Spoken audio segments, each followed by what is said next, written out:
নমস্কার। আজকে থেকে আমি জিওগ্রাফি সাবজেক্টটাকে শুরু করব। তো জিওগ্রাফি একটা এমন সাবজেক্ট যেটা অনেকগুলো সাবজেক্ট নিয়ে তারপর জিওগ্রাফিটাকে পড়তে হয়। যেরকম জিওগ্রাফির মধ্যে ফিজিক্সের কিছু কিছু পার্ট আসবে, তারপর জিওগ্রাফির মধ্যে যেরকম এই বোর্ডের মধ্যে লেখাই আছে যে অ্যাস্ট্রোনমি থেকে তারপর আমাদের টোপোগ্রাফির পরে জিওলজির পরে আমাদের জিওগ্রাফি আসে। ঠিক আছে? তো এইবার যদি জিওগ্রাফিটাকে শুরু করতে যাই, তো জিওগ্রাফির আগে আমাদের দেখতে লাগবে হচ্ছে অ্যাস্ট্রোনমি। এবার অ্যাস্ট্রোনমির মধ্যে কি কি পার্ট আছে সেটা তাহলে শুরু করা যাক, টাইম নষ্ট না করে। এই যে অ্যাস্ট্রোনমি কি? অ্যাস্ট্রোনমি মানে হচ্ছে তোমার জ্যোতির্বিদ্যা। অর্থাৎ জ্যোতির্বিদ্যা বলতে আমরা কি বুঝি? জ্যোতির্বিদ্যা মানে যদি আমরা খোলা আকাশের নিচে গিয়ে দাঁড়ায় যদি আমরা উপর দিকে তাকাই, উপর দিকে টুকুর টুকুর করে যদি আমরা দেখি, তাহলে সেইখানে বিশেষ করে রাতের আকাশে যদি আমরা দেখি, তাহলে আকাশের মধ্যে কি কি দেখতে পাবো? সেখানে আমরা দেখতে পাবো হচ্ছে অসংখ্য তারা। ঠিক আছে? তারপরে চাঁদ। এই সমস্ত জিনিস কিন্তু আমরা রাতের আকাশে দেখতে পারি। কি দেখতে পারি? প্রধানত আমরা তারা দেখি। ঠিক আছে? তো এইবার একটা তারা অর্থাৎ একটা স্টার কিভাবে গঠিত হয় সেটা আমাদের জানতে লাগবে। তো সর্বপ্রথম আমরা স্টার একটা নিলাম। ঠিক আছে? এই যে স্টার, এবার স্টার যদি আমরা কাকে স্টার বলবো? স্টার বলতে গেলে তার আগে তার মধ্যে দুইটা বৈশিষ্ট্য মেইন থাকে। সেটা হচ্ছে তোমার, একটা হচ্ছে স্টারের নিজস্ব হিট থাকবো, মানে তার তাপ থাকবো, আর হচ্ছে তার নিজস্ব আলো থাকবো। তার মানে মেইন দুইটা এটাতে কি কি পাইতেছে? আমরা মেইন দুইটা পাইতেছে যে এক নাম্বার এর হিট থাকবো, আর দুই নাম্বার হচ্ছে এর একটা লাইট থাকবে, তাই না? তো এইবার এই যে স্টার হিট এবং লাইট যে পাবে সেটা কোত্থেকে পাবে? এইবার আরেকটা কথা হচ্ছে কি, এইবার স্টারের একটা সব থেকে ভালো উদাহরণ কি, যেটা হচ্ছে আমাদের সান। ঠিক আছে? সানও একটা স্টার অর্থাৎ নক্ষত্র, অর্থাৎ তারা। এই যে সান যেটা আছে তার মানেটা কি? আমাদের মনে প্রশ্ন জাগতেই পারে যে রাতের আকাশে আমরা তারাগুলা দেখি অনেক উঁচুতে। ঠিক আছে? আর একটু নিবিড় নিবিড় করে জ্বলে। সূর্যের মতো তো আলো, অত আলো দেয় না। আর সূর্য কোন কারণে আমরা এত বড় দেখি আর এত আলো, যে সূর্যের আলোতে সারা পৃথিবী আলোকিত হয়ে যায়। এইবার ঘটনাটা কি হইতেছে, সূর্য আমাদের থেকে মাত্র 15 কোটি কিলোমিটার দূরে অবস্থান করতেছে। আমাদের থেকে কত? মাত্র 15 কোটি কিলোমিটার দূরে। আর এই যে তারাগুলা যেগুলো আমরা দেখতেছি যে নিবিড় নিবিড় নিবিড় করে চলে রাতের আকাশে, যদি আমরা তাকাই উপর আকাশে, দিনের বেলাও থাকে, কিন্তু দিনের বেলা সূর্যের আলো এত বেশি থাকে যে ওই সমস্ত তারার একটু একটু নিবিড় নিবিড় আলো আমাদের চোখে আসেই না। ঠিক সেই রকম যদি আমরা সেই তারাগুলাকে যদি দেখি, তার মানে ওগুলা কি আলো কম? না, কোনোদিনও না। সূর্যটা আমাদের থেকে অনেকটা কাছেও আছে তুলনামূলকভাবে সেই সমস্ত তারাদের থেকে। সূর্য আমাদের থেকে দূরে, কিন্তু তুলনামূলকভাবে সেই সমস্ত নক্ষত্রগুলোর থেকে সূর্য আমাদের কাছে, মানে 15 কোটি কিলোমিটার দূরে অবস্থান করতেছে। আর বাকি তারাগুলা কি করতেছে? বাকি তারাগুলো আরো কয়েকশো হাজার কোটি দূরে অবস্থান করতেছে। ঠিক আছে? তো সেই জন্য সেই সমস্ত তারাগুলোর আলো আমাদের কাছে খুব কম আসে, এবং কিছু কিছু মানে আমরা দেখতে পারি রাতের আকাশে যে অসংখ্য তারা, কিন্তু সেই তারাগুলোর আলো কি হয়? টিপ টিপ করে বা লিপ লিপ করে চলে। ঠিক আছে? এইবার আমরা কি দেখলাম? স্টার। স্টারের মধ্যে আমাদের কি প্রধান বৈশিষ্ট্য দেখলাম? হিট লাগবে আর লাইট লাগবে, তাই না? আর আমাদের মেইন উদাহরণ কি দেখলাম? সান। বেশ ভালো। এইবার এই যে হিট এবং লাইট এটা আসলে পাবে কোত্থেকে? সর্বপ্রথম আমাদের দেখতে লাগবে যে গ্যাস কতগুলো যেরকম থাকে, এগুলা কি করে? খুব দূরে দূরে অবস্থান করে। এগুলা গ্যাসগুলা কি করে? খুব দূরে দূরে অবস্থান করে, মানে এটাতে কি থাকে?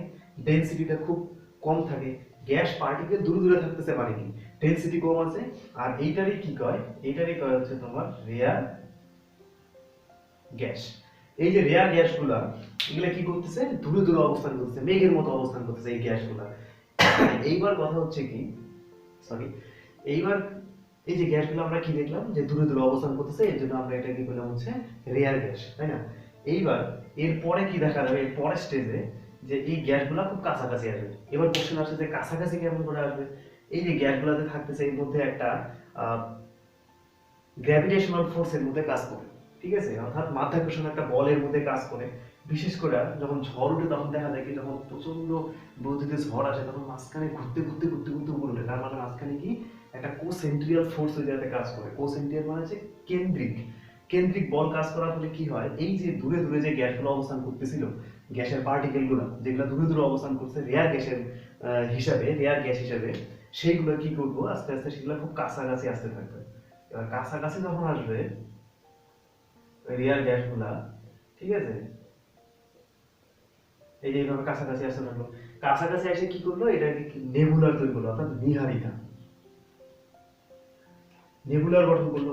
সর্বপ্রথম কি থাকলো, রেয়ার গ্যাস, রেয়ার গ্যাসের পরে তারপর সেন্ট্রাল ফোর্সের মাধ্যমে, কোসেন্ট্রিয়াল ফোর্সের মাধ্যমে কি করলো, এটা গ্যাসগুলো খুব কাছাকাছি আসতে থাকলো, কাছাকাছি আসার ফলে এই জায়গায় কি হলো, ডেনসিটি এই জায়গায় ওর বাইরে গেল। কোনো বস্তু যখন কাছাকাছি আসছে তার মানে কি, যে ডেনসিটি বাইরে গেছে, ঠিক আছে। এবার ডেনসিটি বাড়ার ফলে যেটা কি হলো, আমাদের মেইন বৈশিষ্ট্য আমরা দেখছিলাম যে হিট থাকতে লাগবে, আর দ্বিতীয় নাম্বার আমরা দেখছিলাম যে এর এই জায়গাতে লাইট থাকতে লাগবে, তাই না। এবার লাইট এবং হিট দুটো থাকলে সেটাকে আমরা নিজস্ব, যদি লাইট এবং হিট অর্থাৎ আলো এবং তাপ যদি থাকে, তবেই তাকে আমরা স্টার বা নক্ষত্র বা তারা বলবো, তাই তো। তার মানে এই যে রেয়ার গ্যাস ছিল, রেয়ার গ্যাসের পরে গ্যাস পার্টিকেল খুব কাছে কাছে আস্তে আস্তে কি হলো, এই জায়গাতে তাপের সৃষ্টি হলো। আর তাপ সৃষ্টি হলো মানে কি, এই জায়গাতে তাপ সৃষ্টি হলো মানে একটা আগুন জ্বলার মতো পরিস্থিতি সেই জায়গায় তৈরি হয়ে যাবে, এবং সেই জায়গাতে লাইট পাবে। যেরকম একটা উদাহরণ আমরা দেখি যে শীতের দিনে কি হয়, যে আমরা সাধারণত কি দেখি, যে 4-5 জন লোক যদি একসঙ্গে যদি কম্পানির এসে থাকি, তাহলে আলাদা রকম একটা গরম পাওয়া যায়, তাই না। ঠিক সেরকম যখন আমরা কি দেখলাম, যে কোনো বস্তু যদি অনেকগুলো একই ধরনের সব বস্তু যদি কাছাকাছি আসে, যেরকম মনে করো যদি 5 জন লোক বা 7 জন লোক এক জায়গায় যদি এক কম্বলের নিচে ঠান্ডার দিনে থাকা যায়, তাহলে নিশ্চয়ই একটা অন্যরকম একটা গরম থাকবে। আমরা একদম খুশি খুশি হয়ে থাকি সবাই একসাথে, মানে একসাথে জড়ায় পটায় থাকি আমরা। ঠিক সেরকম যখন এই গ্যাসের পার্টিকেল গুলো খুব কাছাকাছি এসে বললো কোসেন্ট্রিয়াল ফোর্সের মাধ্যমে, হ্যাঁ, অর্থাৎ কেন্দ্রিক বলের মাধ্যমে যখন এগুলো খুব কাছাকাছি আসতে থাকলো, তখন সেই যাতে লাইট এবং হিট দুইটাই পাই গেল। আর লাইট এবং হিট দুইটা পাইলো মানে কি, এই যাতে এটা স্টার তৈরি করে ফেলাইলো, ঠিক আছে। এই জায়গাতে স্টার হয়ে গেল। স্টার হলো মানে কি, এই জায়গাতে এবার গ্যাস হিসেবে আমরা কি কি পাবো, গ্যাস হিসেবে হিলিয়াম, হাইড্রোজেন এবং হিলিয়াম পাবো। এইবার একটা স্টার মোটামুটি যেরকম সান অলরেডি, সূর্য অলরেডি 5 আরব সাল ইয়ার, 5 আরব সাল অলরেডি আলো দিয়ে দিছে। আরো 5 আরব সাল দেওয়ার পরে সূর্য কোন জায়গায় যাবে, এরকম মনে করো আলো দিতে দিতে, এই যে সূর্য যে আলো দিতেছে 5 আরব সাল থেকে আলো দিতেছে, আরো 5 আরব সাল এরকম আলো দিবে। দেওয়ার পরে কি করবে, যখন মোটামুটি এই যে আগুন বা আলো, হিট, হিট মানে কি, হিট, আগুন জ্বললে এই জায়গাতে হিট তৈরি হবে, আর হিট তৈরি হওয়া মানে কি, সেই জায়গাতে লাইট থাকবে। যে আগুনটা এই জায়গাতে মানে সৃষ্টি হলো নেবুলারের মধ্যে, এবং তারপরে এই জায়গাতে দীর্ঘদিন, অর্থাৎ দীর্ঘ কয়েকশো কোটি বছর, 5 আরব সাল, 5 আরব বছর আলো দেওয়ার পরে, বা 5 আরব সাল বা তার বেশি আরো আলো দেওয়ার পরে কি হবে, যখন মোটামুটি এর এই স্টারের যে জ্বালানিটা থাকবে আর কি, জ্বালানি যখন 90%, 90% যখন কি করব, ডিক্রিজ করব কি, ফুয়েল, তখন এটা কি করবো, রেড জায়ান্ট হয়ে যাবে। এটা কি হলো, রেড জায়ান্ট। রেড জায়ান্ট অর্থাৎ যেটা হচ্ছে লাল দানব বা লাল দৈত্য। কখন হলো, একটা নক্ষত্র, উদাহরণ হিসেবে নিলাম আমরা সূর্যকে, সূর্যকে নেওয়ার পর দেখলাম কি, এ অলরেডি 5 আরব সাল আলো দিছে। দেওয়ার পরে যদি আমরা দেখি যে আরো 5 আরব সালে আলো দিবে বৈজ্ঞানিকদের মতবাদ অনুযায়ী, ঠিক আছে। দেওয়ার পরে কি করবে, এই যে যখন মোটামুটি এর জ্বালানিটা ফুয়েল যেটা থাকবে, এই জায়গাতে যে মনে করো আহ যে আগুনের সৃষ্টিটা হলো, যার হিট সৃষ্টি হলো, হিটের ফলে লাইট আসলো, তার যে এই যে তার যে ফুয়েল অর্থাৎ জ্বালানিটা যখন 90% শেষ হবে, তখন কি হলো, রেড জায়ান্ট, অর্থাৎ আকারে কি হলো, এর সাইজও কি হয়ে যাবে, এর সাইজ কি করবে, বাইরে যাবে। তার যে সাইজ থাকবে তার থেকে এর সাইজ বাড়বে। তো আমি একটা জিনিস বলে রাখি, যে আমার কাছে যাতে আপাতত রেড কালার আছে দেখে আমি এটা কালো কালার, আমার কাছে রেড কালার নাই দেখে আমি যাতে কালো কালার দিয়েই করলাম। তো তোমাদের কাছে যদি কালো লাল পেন্সিল যদি থাকে, তাহলে লাল কালার দিয়ে করলে জিনিসটা খুব ভালো হবে, ঠিক আছে। এটা রেড জায়ান্ট মানে এটা লাল হয়ে যায়, ঠিক আছে। আর লাল হয়ে যায় তখন যখন স্টারের থেকে তার যে জ্বালানিটা থাকে, ফুয়েল যেটা থাকে, সেটা 90% যখন ডিক্রিজ করে, ঠিক আছে, তখন সেটা রেড জায়ান্ট হয় আর আকারে বড় হয়ে যায়। আর এখানে কি কি হয়, আরো দেখো এখানে হয় হচ্ছে হাইড্রোজেন কি হয়, হিলিয়ামে ট্রান্সফার হয়। হাইড্রোজেন কি হয়, হাইড্রোজেন হিলিয়ামে ট্রান্সফার হয় কিভাবে, নিউক্লিয়ার ফিউশনের মাধ্যমে। নিউক্লিয়ার ফিউশন, নিউক্লিয়ার ফিউশনের মাধ্যমে কি হয়, এই যে হাইড্রোজেন যেটা থাকে সেটা হিলিয়ামে কনভার্ট হয়, বা এবং হিলিয়ামে কনভার্ট হওয়ার পরে এটা একটা নির্দিষ্ট একটা স্টেজে থাকবে। স্টেজ বলতে সেটা কি কঠিন অবস্থায় থাকবে, নাকি তরল অবস্থায় থাকবে, নাকি গ্যাসীয় অবস্থায় থাকবে?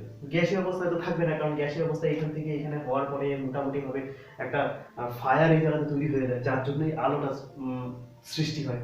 ঠিক সেরকম যখন এই যাতে হাইড্রোজেন থেকে হিলিয়ামে কনভার্সন হইতেছে, তখন এই যাতে কিসের মাধ্যমে হইতেছে, এটা নিউক্লিয়ার ফিউশনের মাধ্যমে হইতেছে। এবার নিউক্লিয়ার ফিউশনের মাধ্যমে হওয়ার পরে একটা কোন স্টেজে থাকে, এর না লিকুইড অবস্থায় থাকে, না সলিড অবস্থায় থাকে। ঠিক আছে, না লিকুইড অবস্থায় থাকে, না সলিড অবস্থায় থাকে। তার মানে কিভাবে থাকে, এ থাকে হচ্ছে প্লাজমা অবস্থায় থাকে। ঠিক আছে, এরকম অবস্থায় থাকে প্লাজমা।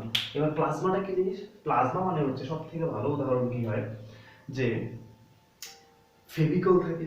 ফেভিকল কিরকম হয়, না তরল না কঠিন, অর্থাৎ কিরকম একটা টাইট ধরনের থাকে, অর্থাৎ এর মধ্যে যদি তুলি, অর্থাৎ আঠা জাতীয় জিনিস যেগুলো হয়, এটা আঠা আঠা টাইপের হয় প্লাজমা। আরো উদাহরণ কি, যখন মনে করো পাঠা কাটা হয়, পাঠা কাটা যে রক্তটা যেটা মাটিতে পড়ে বা কোথাও যেখানে পড়ে সেই জায়গাতে কি হয়, যে ওটা কিরকম জমলে পড়ে থকথকা হয় যেন, ঠিক এটা হচ্ছে খুব সুন্দর উদাহরণ হচ্ছে প্লাজমা।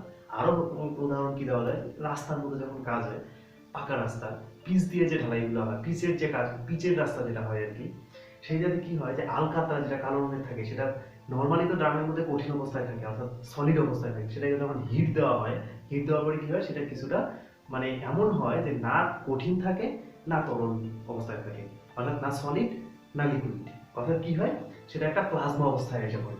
ঠিক আছে, মানে আরো একটা উদাহরণ যদি আমরা দেখি, নাকে সর্দি।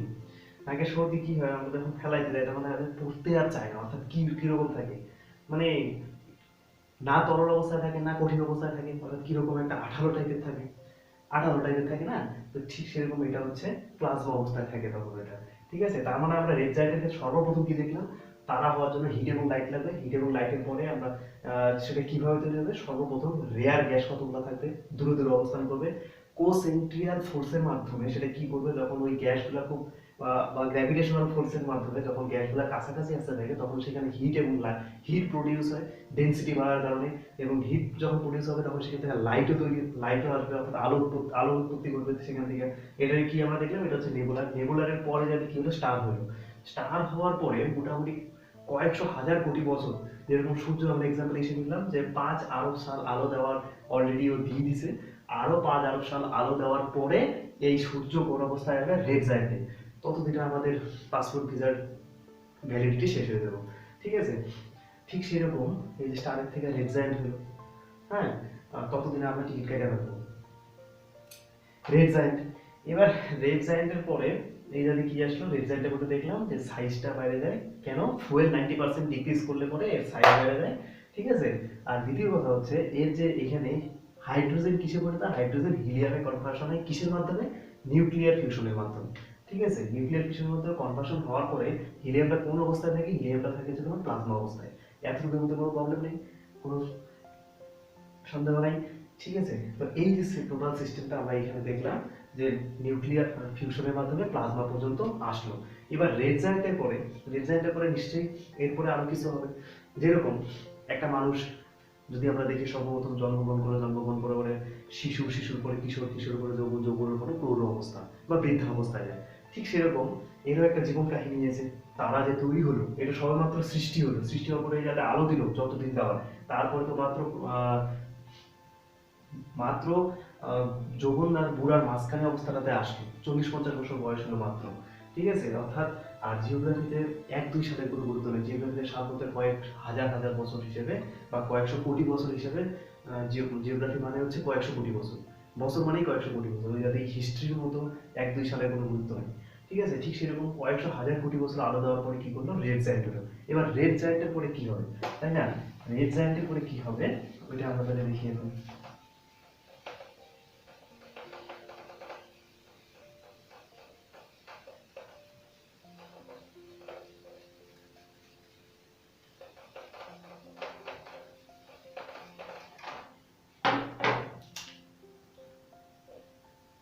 আচ্ছা, এই যে আমরা এখানে দেখছিলাম কি, যে রেড জায়ান্ট তৈরি হয়ে গেছিল। এবার রেড জায়ান্ট যখন হলো, কখন হলো, যখন এর ফুয়েলটা 90%, অর্থাৎ জ্বালানিটা কত করলো 90% ডিক্রিজ করলো। ঠিক আছে, কি ফুয়েল অর্থাৎ জ্বালানি, জ্বালানি কত পার্সেন্ট হ্রাস পাইছে 90% হ্রাস পাওয়ার পরে যদি কি হয় রেড জায়ান্ট হলো। এইবার রেড জায়ান্ট থেকে পরবর্তী যে পর্যায়টা আসবে সেটা দুইটা মাধ্যমে আসে। ঠিক আছে, এই যে একটা রুট, এই যে একটা রুট, দুইটা রুট ধরে তার মধ্যে এই যে এইটা উপরেটা হচ্ছে তোমার small star root, small star root, আর নিচেরটা হচ্ছে বিগ স্টার রুট। অর্থাৎ big star root, small star root মানে যদি যে তারা বা নক্ষত্র যেটা থাকবে সেটার আকার যদি ছোট হয় তাহলে এই রাস্তা ধরবে, আর যদি তারা বা নক্ষত্রের আকার যদি বড় হয় তাহলে এই রুট ধরবে। এবার বড়, এবার যে কোনো জিনিস যদি আমরা বলি যে আকারে ছোট বা বড়, তার নিশ্চয়ই আমাদের যদি দেখি যে বাংলাদেশের আয়তন যদি আমরা দেখি তার একটা কম্পেয়ার করবো যে ভারতের আয়তন এত, চায়নার আয়তন এত, সেই তুলনায় বাংলাদেশের আয়তন খুবই কম। কোনো কিছুর সঙ্গে কম্পেয়ার করার পরে কিন্তু আমরা কোনো কিছুর মেজারমেন্ট করতে পারি বা হিসাব করতে পারি, তাই না? ঠিক সেরকম যেটা যে এই যে এখানে স্মল স্টার রুট এবং বিগ স্টার রুট এখানে কি কি ফরমেশন হইতেছে সেইটাকে আমরা দেখি, দেখার পরে যে কিসের সঙ্গে তুলনা করা হইতেছে পরে আমরা সেটা বসাবো।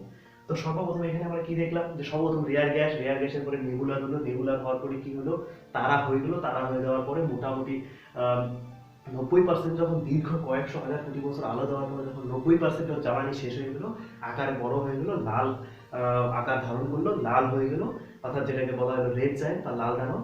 তারপরে এই যে রেড জায়ান্ট বা লাল দানব হলো 90% ফুয়েল শেষ করার পরে, এরপরে যখন ফুয়েলটা মোটামুটি ভাবে 95% কি করবে ডিক্রিজ করবে। কি ডিক্রিজ করবে? ফুয়েলটা।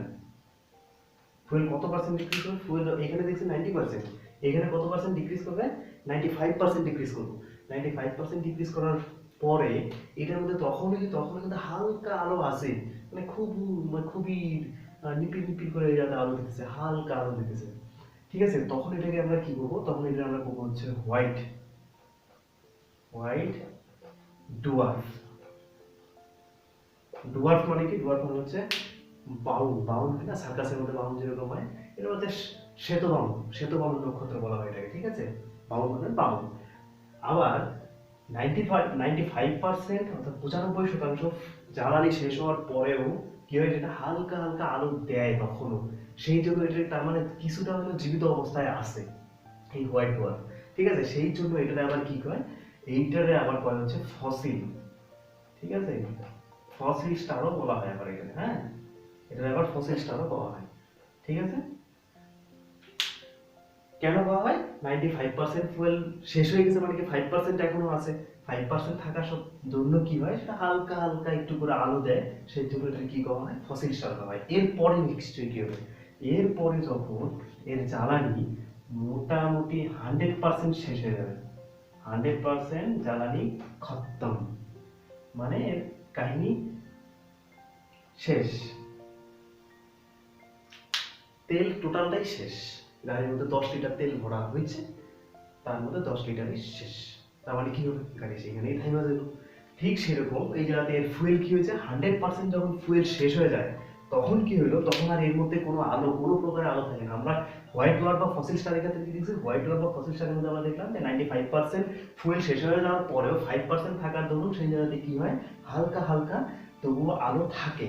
ঠিক আছে, মানে কিছুটা তাও জীবিত। হ্যাঁ, এখনো এর ভিতরে প্রাণটা আছে, টুকটুক করে হলেও আছে প্রাণ। কিন্তু এর কি, এর যখন 90% অর্থাৎ সরি 90 না 100% যখন এর জ্বালানি শেষ হয়ে গেল, তখন মানে এর ডেট, এ খতম, এর কাহিনী, এর ফাইল লিপটাই গেছে, এর ফাইল শেষ। তার মানে তখন এটাকে কি বলবো? তখন এটা আমরা বলবো হচ্ছে ব্ল্যাক, এটা আমরা কি বলবো? এটা আমরা বলবো হচ্ছে ব্ল্যাক ডোয়ার্ফ। ঠিক আছে, এটা কি? এটা হলো ব্ল্যাক ডোয়ার্ফ। কখন হলো? ফুয়েলটা যখন 100% শেষ হয়ে গেল।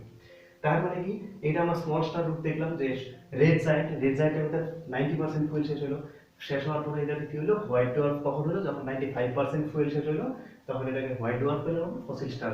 আর এর আরেক নাম হচ্ছে ফসিল স্টার। ঠিক সেরকম যখন ফুয়েল টোটাল 100% শেষ হয়ে গেল, 100% শেষ হওয়ার জন্য এটাকে হচ্ছে ব্ল্যাক ডোয়ার্ফ।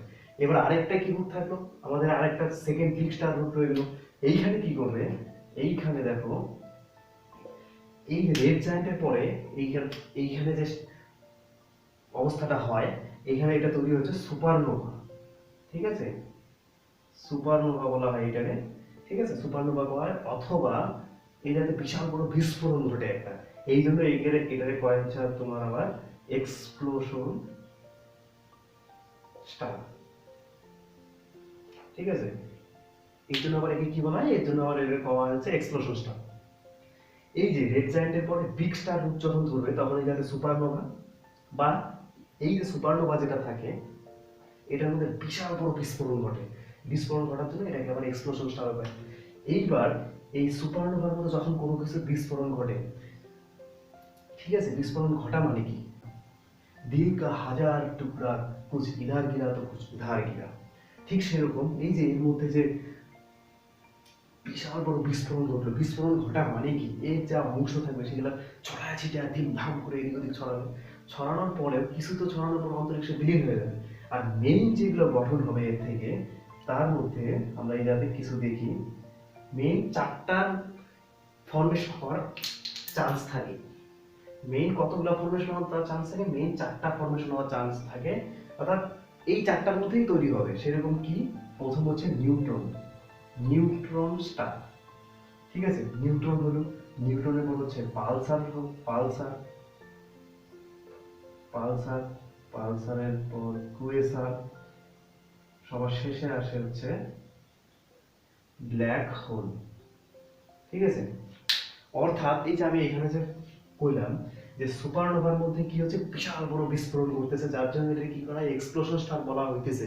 ঠিক আছে, এইবার যে বিস্ফোরণটা যে ঘটলো এর মধ্যে এই যে চারটা যে লেখা হলো, তার মানে এই না যে চারটাই হবে, চারটা থেকে যে কোনো একটা হবে, হয়তো নিউট্রন হবে, নয়তো পালসার, নয়তো বা কুয়েসার, নয়তো বা ব্ল্যাক হোল। অর্থাৎ যদি নিউট্রন হয়ে যায় তাহলে এর তিনটা হওয়ার কোনো চান্স নাই, ঠিক সেরকম যদি ব্ল্যাক হোল হয়ে যায় তাহলে উপরে তিনটা হওয়ার কোনো চান্স নাই, যে কোনো একটা হবে। এবার এদের নিশ্চয়ই বৈশিষ্ট্য আছে, এই এই দুটাকে এক্সট্রা ভাবে আলাদা করে, ঠিক আছে, আর এই দুটাকে এক্সট্রা ভাবে আলাদা করে আমরা দেখি। এইখানে যদি আমরা নিউট্রন দেখি, নিউট্রনের ক্ষেত্রে সবসময় মনে রাখবে যে এর যে সাইজ হবে, ঠিক আছে, এর সাইজ সবসময় কি হয়, এর সাইজ থাকে হচ্ছে বড়, এই সাইজটা বড় থাকে, আর এর যে স্পিড অর্থাৎ রোটেশনাল স্পিড, স্পিড যদি আমরা দেখি স্পিড থাকে খুবই কম। স্পিড বলতে এখানে কোন স্পিড বললাম আমরা, স্পিড হচ্ছে রোটেশনাল স্পিড। রোটেশনাল স্পিড মানে কি, এই যে আমি ঘুরতেছি আর ঘুরে গেলে তো খুব লুসুর লুসুর লুসুর লুসুর একদম খুব আস্তে আস্তে ঘুরে নিজের নিজের অক্ষের চারপাশে এই যেভাবে ঘুরতেছে, এইটারই করা হচ্ছে রোটেশনাল স্পিড। ঠিক আছে, অর্থাৎ সাইজ বড় হবে, এক নম্বর কথা। সুপারনোভা বা এক্সপ্লোশন স্টারের মধ্যে যখন বিস্ফোরণ ঘটলো, বিস্ফোরণ ঘটার পরে এই যে নিউট্রন যে হলো, নিউট্রনের মধ্যে কি হতেছে, এর সাইজটা বড় হলো, আর এই যে এর যে স্পিড অর্থাৎ এই যে আমি দেখালাম যেটা মাত্র রোটেশনাল স্পিড, আস্তে আস্তে আস্তে আস্তে আস্তে আস্তে এইভাবে ঘুরবো, ঠিক আছে, এটা কি হলো রোটেশন, এর স্পিড থাকবে কম। কিন্তু পালসার আর কুয়েসার এই দুই চোটটা কি করবে, এরা আকারে কিন্তু ছোট হবে, ঠিক আছে, এরা আকারে ছোট, জিনিসগুলো কিন্তু ভালো করে নোট ডাউন করতে হবে। এরা কিন্তু আকারে ছোট দুইটা, পালসার এবং কুয়েসার দুইটাই কিন্তু আকারে ছোট, কিন্তু এদের যে রোটেশনাল স্পিড, রোটেশনাল স্পিড থাকবে একদম পুরো হাই। ঠিক আছে, রোটেশনাল স্পিড কি, পালসার এবং কুয়েসার কিউইএসিআর, পালসার এবং কুয়েসারের রোটেশনাল স্পিড থাকবে হাই একবারে। ঠিক আছে, তার মানে এই যে এখান থেকে আমরা যে অলরেডি তিনটা আমরা দেখলাম যে এটা নিউট্রনটা কি হচ্ছে আকারে বড় হচ্ছে, স্পিডটা থাকবে কম, আর পালসার কুয়েসার আকারে ছোট কিন্তু ঘুরবে প্রচন্ড গতিতে। ঠিক আছে, কথায় আছে না লম্বা ছোট হলে কি ঝাল আছে, তো ঠিক সেরকম এই যে দুইটা ছোট হলে কি হবে, ঘুরবে প্রচন্ড গতিতে, হ্যাঁ ভীম ভাগ করে ঘুরবে। এইবার আসলো হচ্ছে মেইন জিনিস, black hole. Black hole, black hole কি, যেটা হচ্ছে সব থেকে খতরনাক জিনিস হচ্ছে অন্তরিক্ষের মধ্যে, বা আমরা যদি দেখি ইউনিভার্সের মধ্যে সব থেকে খতরনাক জিনিস হচ্ছে ব্ল্যাক হোল। এই কারণে বলতেছি যে খতরনাক, ব্ল্যাক হোল একটা, ব্ল্যাক হোলে যদি এক চিমটি বালু কণা যদি আমাদের মাথার এখানে ছাড়ি, তাহলে এই চিরা নিচ থেকে এইদিকে বাড়ায় যাবে না। কেমন করে, কেন, কারণটা হচ্ছে এইটা যে ব্ল্যাক হোলের ডেনসিটি এতই বেশি, এতই বেশি ঘনত্বটা, ডেনসিটি মানে ডেনসিটি এখানে আমি লিখে দিতেছি ডেনসিটি, ডেনসিটি হাই, এখানে শুধু আমি হাই লিখলাম কিন্তু এটা হচ্ছে এক্সট্রিম হাই, ঠিক আছে, যার কোনো লিমিট নাই। ঠিক সেরকম ব্ল্যাক হোল যেটা আছে এর ডেনসিটি কি হয়, এর ডেনসিটি অত্যন্ত বেশি হয়। ঠিক আছে, যার কারণে আর এর মাধ্যাকর্ষণ শক্তি অর্থাৎ গ্র্যাভিটেশনাল যে ফোর্সটা হয় এত বেশি হয় যে এর মাঝখান দিয়ে এর মধ্যে যদি সূর্যের আলো পড়ে সেই আলোটাকেও ভেদ করে যাইতে দিবে না, ঠিক আছে, যাইতে দেয় না।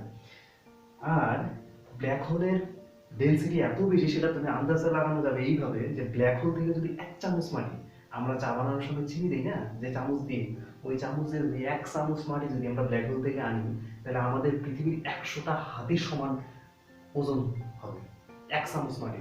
তার মানে চিন্তা করে কি পরিমাণ ব্ল্যাক হোলের ডেনসিটি হয়।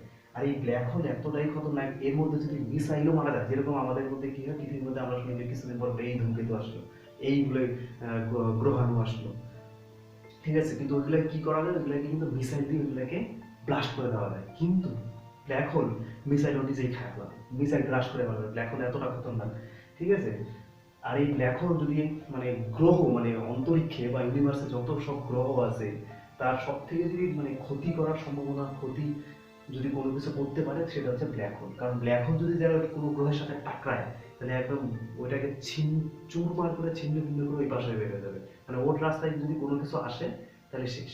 যেরকম হাতি যখন চলে রাস্তা দিয়ে ওর সামনে যদি কিছু পড়ে, ঠিক আছে, পাড়ায় যেরকম পিছায় দিয়ে যায় না, ঠিক সেরকম এই রাস্তায় যদি কোনো কিছু পড়ে তাহলে ওর শেষ, ওর খেল খতম।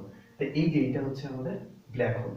এইবার আমরা আসি, এই যে দুইটা আমরা রুট দেখলাম, এই যে এটা হচ্ছে আমরা দেখলাম একটা স্মল স্টার রুট আর একটা দেখলাম বিগ স্টার রুট। এর নিশ্চয়ই কোনো কিছুর উপর ভিত্তি করে আমরা দেখতে পাবো স্মল স্টার রুট এবং বিগ স্টার রুট। এবার স্মল স্টার রুট এবং বিগ স্টার রুট যদি আমরা দেখি, বিজ্ঞানী চন্দ্রশেখর চন্দ্রশেখর কি করছিল, যে যার জন্য এটাকে বলা হয় হচ্ছে চন্দ্রশেখর বাউন্ডারি, অর্থাৎ CSB। CSB মানে কি, আমি এখানে লিখে দিচ্ছি Chandrasekhar boundary. Chandrasekhar boundary, CSB অর্থাৎ চন্দ্রশেখর বাউন্ডারি, ঠিক আছে। এইখানে কি বলছে উনি, যে এই যে স্মল স্টার রুট যেটা সূর্যের থেকে যদি সান লেস দেন 1.44 গুণ, ঠিক আছে, অর্থাৎ এই যে আমরা স্মল স্টার রুট যদি আমরা দেখি যে সূর্যের থেকে যদি সূর্যের 1.5 গুণের থেকে যদি ছোট হয়, ঠিক আছে, তাহলে সেটা কি হবে, তাহলে সেটা ধরবে হচ্ছে তোমার স্মল স্টার রুট, ঠিক আছে। সূর্যের 1.5 গুণের থেকে ছোট মানে কি, সাপোজ মনে করো আমার ওজন 40 কেজি, সাপোজ 40 কেজিতে আমার 1.5 গুণ কত হবে, যাবে 60 কেজি। বা 60 কেজির কম যদি হয় তাহলে কি হবে, স্মল স্টার রুট ধরবে, অর্থাৎ সূর্যের 1.5 গুণের থেকে যদি ছোট হয়, 1.5 গুণ মানে হচ্ছে 1 গুণ হচ্ছে 1.44, এটা কি অ্যাপ্রক্সিমেটলি রাউন্ড ফিগারে আমরা 1.5 গুণ বলি, 1.5 গুণ বলা যেতে পারে। তো সেই জন্য সূর্যের 1.5 গুণের থেকে যদি ছোট হয়, অর্থাৎ যদি এখানে 1.44 এর জায়গায় যদি 1.43ও হয়, ঠিক আছে, তাও সেটা কি করবে, স্মল স্টার রুট ধরবে। এমনকি সূর্য নিজেও স্মল স্টার রুট ধরবে। কেন? কারণ 1.5 গুণের থেকে কম, তো সূর্যের 1.5 গুণের সাইজ, সূর্যের ওজন যদি আমরা 40 কেজি ধরি, 1.5 গুণ মানে হচ্ছে 60 কেজি, তার মানে কি হলো, সূর্যের ওজন আছে 40 কেজি, তার মানেটা কি হলো, এই স্মল স্টার রুটই ধরবে। অর্থাৎ সূর্য আলো দিতে দিতে 5 আরব সাল পরে প্রথমে হোয়াইট ডোয়ার্ফ হবে, যখন 95% জ্বালানি শেষ হবে, তারপর যখন 100% শেষ হয়ে যাবে তখন ব্ল্যাক ডোয়ার্ফ হবে, ঠিক আছে। আর এই বিগ স্টার রুট কখন ধরবে, যখন সূর্য থেকে 1.44 গুণ বড় হবে, ঠিক আছে, সূর্যের থেকে 1.44 গুণ মানে প্রায় 1.5 গুণ বড় হবে। 1.5 গুণে যখন বড় হবে কোনো স্টার বা কোনো নক্ষত্র বা কোনো তারা, তখন সেটা এই রূপ ধরবে। কোন রূপ ধরবে, এই বিগ স্টার রূপ, যেখানে প্রথমে সুপারনোভা অর এক্সপ্লোশন স্টার হবে, তারপর সেখান থেকে নিউট্রন, পালসার, কুয়েসার বা ব্ল্যাক হোল, এই চারটা থেকে যেকোনো একটা হবে। এইবার মনে রাখতে হবে, এই যে গোটা সিস্টেমটা যেটা আমরা দেখলাম, এর মধ্যে সবগুলোর মধ্যে কিন্তু আলো আছে। এই হোয়াইট ডোয়ার্ফের মধ্যেও যদি 95% ফুয়েল শেষ হয়ে যায়, 5%-এর জন্য কিন্তু এর মধ্যে হালকা হালকা হলেও আলো থাকবে। কিন্তু কিন্তু যদি আমরা ব্ল্যাক ডোয়ার্ফ, সেটা কেবলমাত্র দুইটা জিনিস, সেটা হচ্ছে এক হচ্ছে এই ব্ল্যাক ডোয়ার্ফ, এই যে এই হচ্ছে এক ব্ল্যাক ডোয়ার্ফ, আর দুই হচ্ছে আমাদের এই যে ব্ল্যাক হোল, ঠিক আছে, এই হচ্ছে আমার দুই। এই দুটোর মধ্যে কিন্তু একদম আলো নেই, একদম আলো ছাড়, আলোহীন যদি কোনো কিছু হয় ইউনিভার্সের মধ্যে, তাহলে হচ্ছে ব্ল্যাক ডোয়ার্ফ আর হচ্ছে ব্ল্যাক হোল, এই দুটোর মধ্যে কোনো আলো থাকবে না। তাছাড়া যত কিছু আছে, রেড জায়ান্ট বলো, হোয়াইট ডোয়ার্ফ বলো, সুপারনোভা বা এক্সপ্লোশন স্টার বলো, সব কিছুর মধ্যে আলো থাকবে, ঠিক আছে। কিন্তু নিউট্রনের মধ্যে থাকবে, পালসারের মধ্যে থাকবে, কোয়েসারের মধ্যে থাকবে, কিন্তু ব্ল্যাক হোল এবং ব্ল্যাক ডোয়ার্ফ এই দুটোর মধ্যে কোনো আলো থাকবে না, ঠিক আছে। এগুলোর মধ্যে হালকা হালকা কিছুটা পরিমাণ আলো থাকবে, কিন্তু এগুলো একদম আলো ছাড়া, আলো বিহীন যদি আমরা বলি black dwarf and black hole, ঠিক আছে। তো এতটুকু পর্যন্ত এখানে আমরা দেখলাম। আর চন্দ্রশেখর বাউন্ডারি সিএসবি আমরা বুঝলাম যে সিএসবির মানেটা হচ্ছে যে সূর্য থেকে 1.44 গুণের যদি ছোট হয়, অর্থাৎ সূর্যের 1.5 গুণের যদি ছোট হয়, অর্থাৎ আমি যেটা এক্সাম্পল দিয়ে বললাম যে 40 কেজি, অর্থাৎ 40-এর 1.5 গুণ মানে হচ্ছে সেখানে আমরা 60-এর যদি কম হয় আকারে, 60 কেজি যদি কম হয় আকারে, তখন সেটা কি হবে, তখন সেটা হবে হচ্ছে তোমার স্মল স্টার রূপ ধরবে।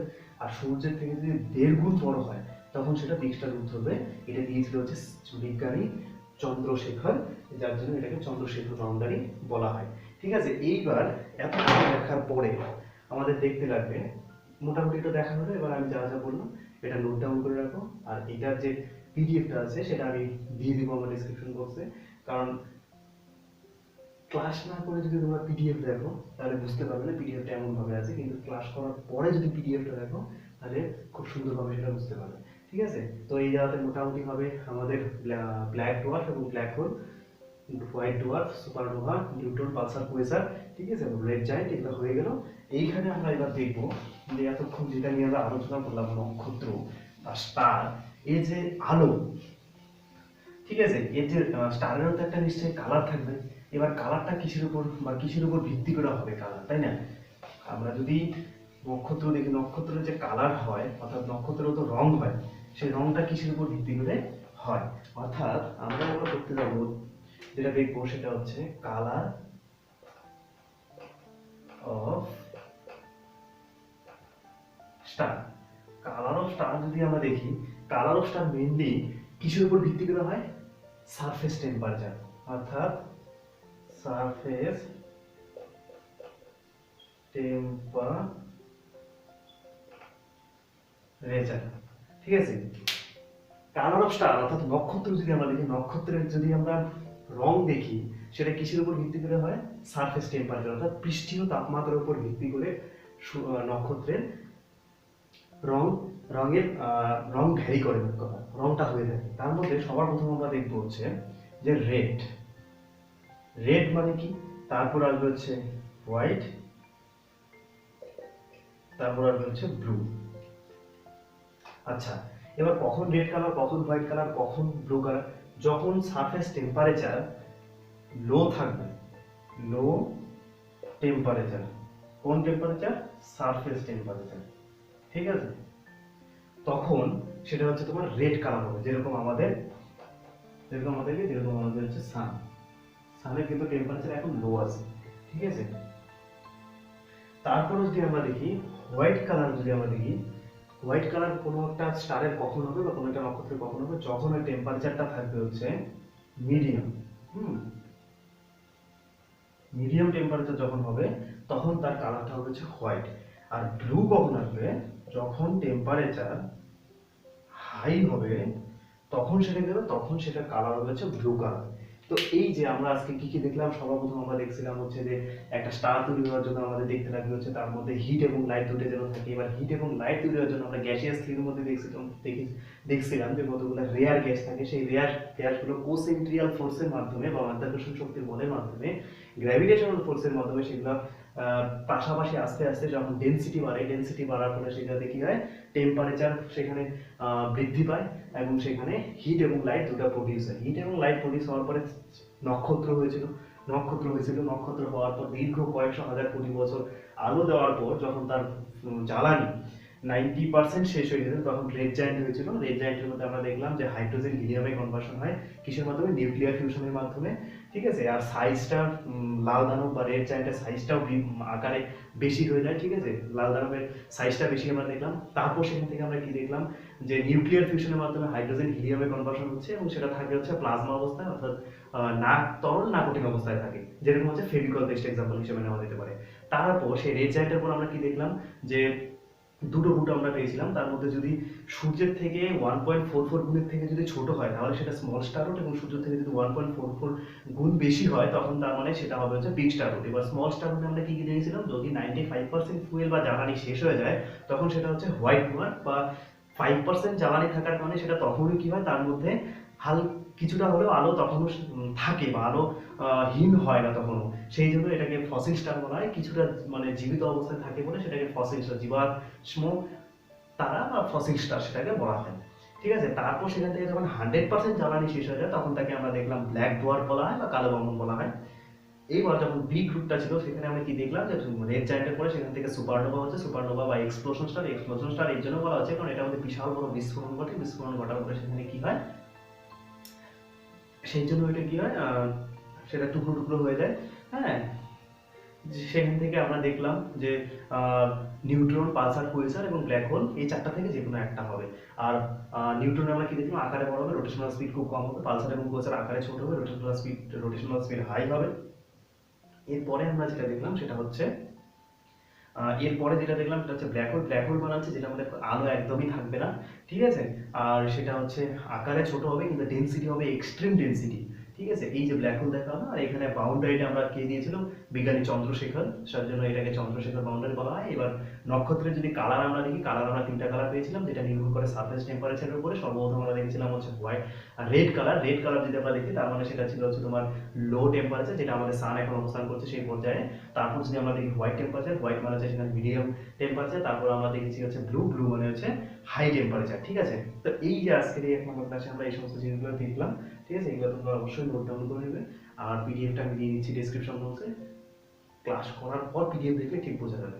ঠিক আছে, আর এরপরে নেক্সট ক্লাসে আমরা বাকি পার্ট দেখবো অ্যাস্ট্রোনমি।